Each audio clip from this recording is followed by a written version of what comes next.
অলিম্পিকত 11খন দেশৰ খেলুৱৈ থকা এটা দল যি দলে প্ৰতিনিধিত্ব নকৰে কোনো এখন দেশক এই দলৰ খেলুৱৈসকল কেৱল খেলুৱৈ নহয় বিশ্বৰ লাখ লাখ লোকৰ বাবে আশাৰ কিৰণ 100 বছৰৰ মূৰত পেৰিছত অনুষ্ঠিত হৈছে ক্ৰীড়া মহাযুদ্ধ বিশ্বৰ 206খন দেশৰ ক্ৰীড়াবিদে অংশগ্ৰহণ কৰিছে পেৰিছ অলিম্পিকত কিন্তু বিভিন্ন দেশক প্ৰতিনিধিত্ব কৰা দলসমূহৰ ভিতৰত আছে এনে এটা দল যি দলে প্ৰতিনিধিত্ব নকৰে কোনো এখন দেশক এই দলটো হৈছে শৰণাৰ্থী দল এই দলটোত আছে বিশ্বৰ 11খন দেশৰ 36 গৰাকী খেলুৱৈ আৰু 36 গৰাকী খেলুৱৈ অংশগ্ৰহণ কৰিব অলিম্পিকৰ 12খন খেলত পেৰিছ অলিম্পিক গেমছত তৃতীয়বাৰৰ বাবে শৰণাৰ্থী দলটোৱে অংশগ্ৰহণ কৰিব পেৰিছ অলিম্পিক গেমছত তৃতীয়বাৰৰ বাবে শৰণাৰ্থী দলে অংশগ্ৰহণ কৰিছে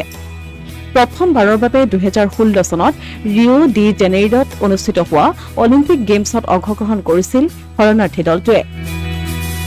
আৰু 2024 পেৰিছ অলিম্পিক গেমছত ই হ'ব সৰ্ববৃহৎ শৰণাৰ্থী দল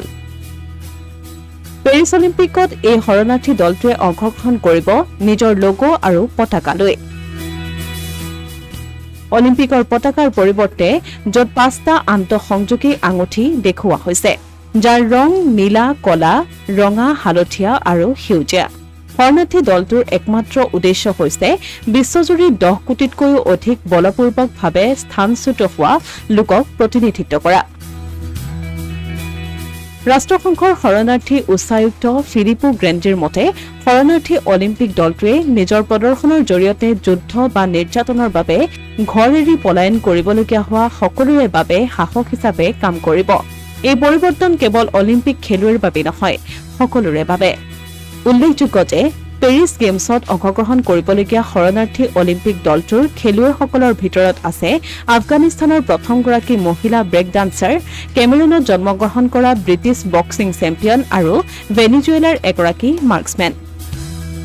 অসমীয়া প্ৰতিদিন ডিজিটেল ডেস্ক